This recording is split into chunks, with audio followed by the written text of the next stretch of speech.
Just in case you thought we'd squeezed every last drop out of that Christophe Soumillon story from before Art Weekend, think again, because the great man has recompensed Rafe Beckett for the money that it cost Rafe and the owners of Captain Viersba to take the horse to Saint-Cloud. What do you think of that, Neil? Yeah, look, you know, it's shown a bit of respect on his part to the connections of the horse that he rode. But the incident in itself with Ross Orion, for a person of his stature and his, you know, his profile, it's doesn't look good, does it? Would you have done something like that if you had caused an incident? Say you'd come across a horse had clipped heels, gone down. Would you have paid money into the bank account of the person you'd interfered with, off your own bat? I suppose there's people has mentioned it to him about doing it.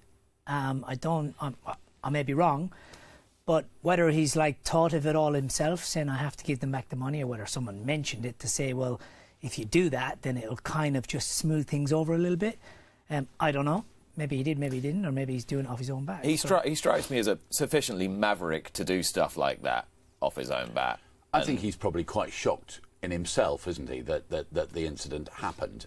He knew what he was doing, but if you'd said to him 3 weeks ago or 4 weeks ago, however long ago, but well before the incident, that you're going to do something like this, he'd have said that he wouldn't have done it. He's probably quite shocked by himself. It was a moment of madness.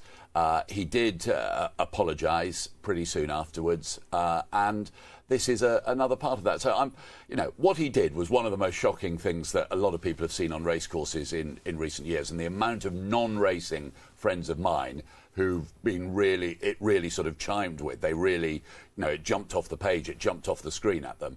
I think he realises that he needed to do something. He's got to serve quite a long ban, and this actually seems like the sort of gesture which makes sense. And Rafe Beckett said afterwards, didn't he? He's apologised, he's done this, so as far as I'm concerned, there's a line drawn under this. Of course, move on.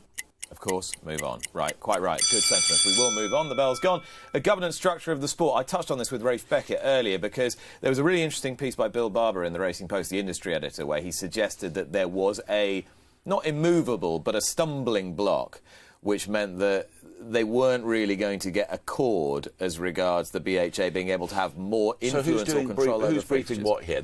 I don't know. Anyone would think that racing was made up of warring parties who were briefing against each other. Funny that, isn't it? But when you have Rafe Beckett, who is, let's face it, vocal, and will tell you if he thinks that whatever is hitting the fan, he is optimistic. He called it on the programme earlier on a bump in the road, didn't he? Rather than a roadblock, yeah. Which is striking. I think it's striking that somebody doesn't seem all that happy with the whole process. They're prepared to brief the Racing Post in a way that doesn't really help the whole cause, because we do know that something needs to be done. And I remember you and I talked on the day after the summit. We had that, the 2-day summit in September. What? No, Neil's saying I'll leave the politics to you, but I can see him itchy. No, you're going to see him itchy. You're getting in. Yeah, but look, it's so frustrating. Like, I mean, I've been away for 10 years, and racing itself was already starting to go, not the quality, but the racing and the way it was being run and the prize money and everything was already starting to go down. So why is it only now? And you say, like, there's only a bump in the road, but, like, that bump in the road's been, like, in the road for 15 years. Yeah, but I think the important thing here was that they had this summit, which may or may not have been important, but they did make a statement as a result of these talks that took place slightly mysteriously at one point, but in the end everyone admitted who was there. They made this statement afterwards, and one got the distinct impression that the British Horse Racing Authority was going to be allowed to use its authority with a small a. Now, somebody is, and BHA needs all the confidence it can get to move on, but somebody has briefed a point of view that could clearly be a roadblock. But it sounds from Rafe, who's clearly close to it all, as though a bump in the road, which has to be seen as a positive as opposed to a roadblock. Exactly, so you can just leave the clock rolling into the next topic. We need another 10 minutes on that. Because, no, you can keep going, because Barry Hearn, renowned and successful sports promoter, most notably and latterly associated with revivifying the sport of darts, and has said my sport is filling up post-pandemic. Your sport is emptying out. The racing needs, to paraphrase, a benign despot, a dictator. But as I said earlier in the week, Neil, haven't we been round this boy before? Haven't people been saying this for 15 years? We need to move with the times. You've got to move with the times. And the world is obviously evolving, and everything is in media now. Everything. And I think executive decisions, like Cornelius said it, they're the rule maker. They are the governing body. They should be making the executive decisions, and that's pretty simple. That's what they need to do. But this is the first time in a long period of time where the sport has actively tried to change its governing structure to effect something more like this, which felt like such a positive when it was announced, or probably more implied than announced during the statement after that summit. But going back to the benign despot, the benign dictator, that's what racing does need, a benign dictator. We've talked about this a lot, and I'm not aiming my thoughts at anyone in particular, but the people at the top of the authority who appeared to be being given a little bit of rein in September, they need to demonstrate that they have the personality and the character to be, in big inverted commas, benign despots. They need, otherwise we will go round and round in circles for the next 15 years.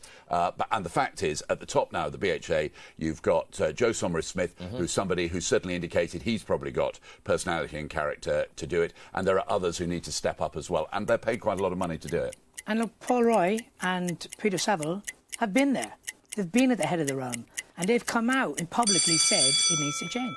Things were harder then, but hopefully they're a tiny bit easier. It's bumps in the road as opposed to roadblocks now. Move with the times. That's what it's all about. OK.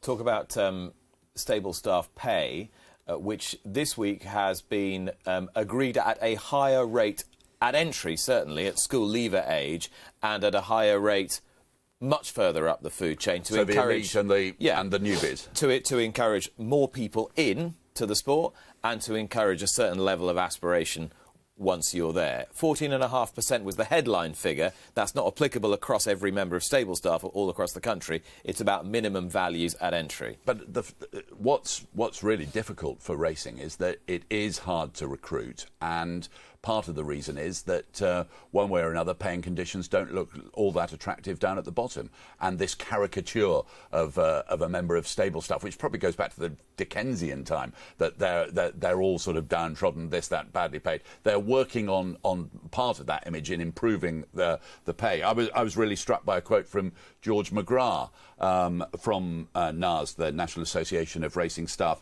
It doesn't matter how good an industry strategy is, he said, if we don't have staff, we can't operate. And that would appear to be the philosophy at the back of everyone's mind. We've got, we can talk about prize money, we can talk about race schedules, we can talk about this, that and the other, but if actually there aren't any staff to look after the horses in the first place, we're stuffed before we start. Talking to the Irish Association of Stable Staff earlier in the week, and there's at entry level a 25% increase being proposed there, and I think might get agreed there as well to try and bust inflation. They have to do something, because like, again, they're stuck in the dark ages. They have to move with the times. Like, these people are the core of these horses coming racing. Is it acceptable to ask anyone now to work more than a 5-day week? Yeah, but in this industry, you kind of have to look a bit beyond that. You can't really. There has to be an element of flexibility. There has to be an element of flexibility in this sort of sport. OK, let's talk about Champions Day and talk about the attendance on Champions Day. What was the number? 23,782 payers. Is that good, bad, indifferent? Well, it's not as big as it has been, and we know that attendances have shown a slightly a downward move.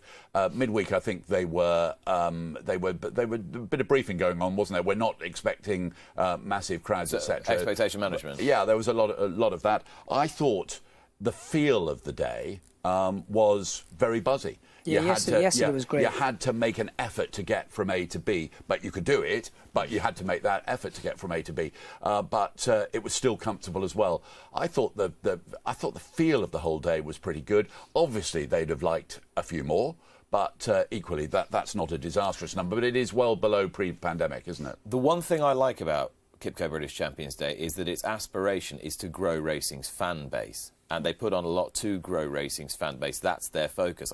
Do you agree with me, Neil, that if that's the way you set out, the likelihood is you haven't got too many easy wins? You haven't got the easy wins of piling them in for the crowd that you would normally get in the summer, for example. That's fine if you want to project it into something, but one day is not going to make a whole season.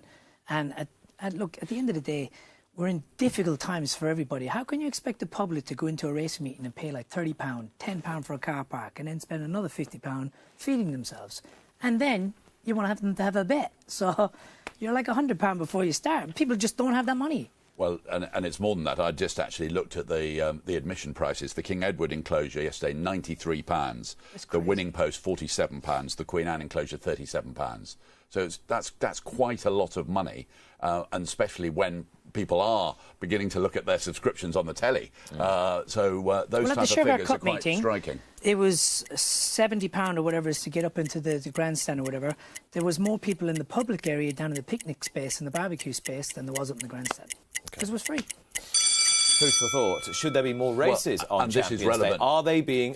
Is the crowd, is the public getting value with just 6? Well, what do you think? I was going to say 6 races. Be clear here. It's 5.5 races.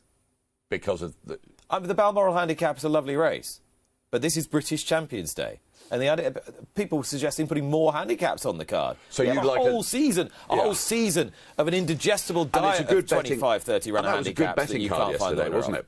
That was a decent betting card yesterday. I think it's... Because although Bide was long odds on, the fact is plenty of people liked Adia, plenty of people saw Bay Bridge, and others. My Prospero had been talked up at big odds as well. So it wasn't as though it was a non-betting day. Talk to me about whether you think there should be more races on Champions Day. Yes, but what do you fill them with? You've got to find another Group 1. I think you've got to find a 2-year-old race. 2-year-old race, yeah. Like Ascot, fill it up. Maybe 2-year-old colts, 2-year-old fillies. That'll just add another couple of races in there.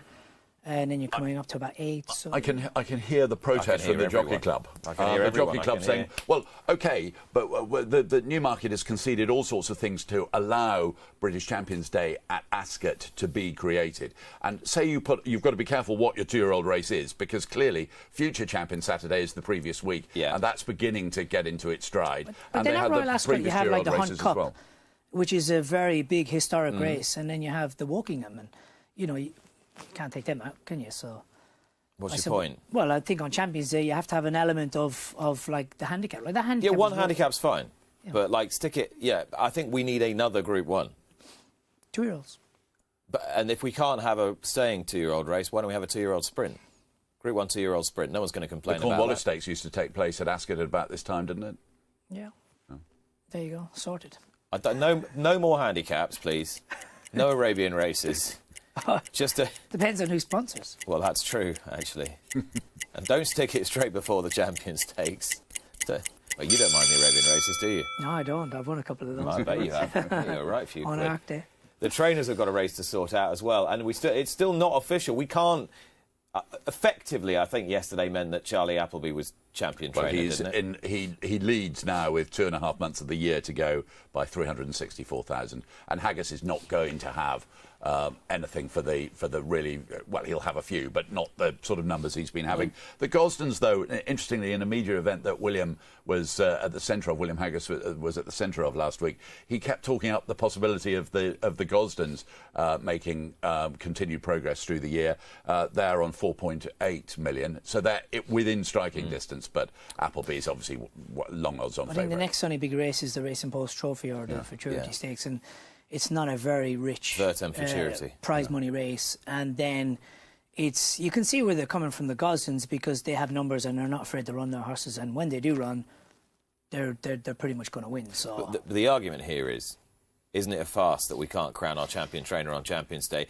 The jockeys are done on Champions Day, the apprentice is done on Champions Day, but the trainers is talked about, and then all of a sudden, because Baid didn't win, then it's like open and it's got another month to go. So the rest of October and the whole of November. It's a little bit could be settled at Wolverhampton on New Year's Eve if there is one. So if Baid had won and say Adayar had finished second or whatever in modern game, you'd have ended up with a situation where it wasn't going to be settled until the 31st of December, and it would have dribbled on until... Yeah, then it's obviously it needs to be looked at, doesn't it? And, there's neatness in... the whole point of Champions Day is for it to be Champions Day. Yeah. Champion horses, champion owner, champion jockey, champion apprentice, but not the champion trainer. A quick thing about the champion jockey, William Buick, and I think it's a really great result that he's finally done it. I was looking at the Coral betting for next year's championship when Buick will be riding again. Oisin Murphy will be back from the 16th of February and everybody else as well. It's 2-5 Buick, 3-1 Murphy. I thought that was short enough for Buick, but... Yeah, good quote during the week from him. Really struck by a quote that I read from him a couple of times during the week, where he said, "What would you say to a young William?" And he said, "You should have pulled your finger out about the champion jockey thing." He's obviously really enjoyed it. You saw those pictures of him and his son going up to receive the trophy. And there was a time when people said, "William, great man, but he doesn't want to be in Brighton on Monday and Beverley on Tuesday, etc." But he's just got a little bit of a taste for it now. And Hold that thought. Hold that thought. Hold that thought. Those were this week's talking points.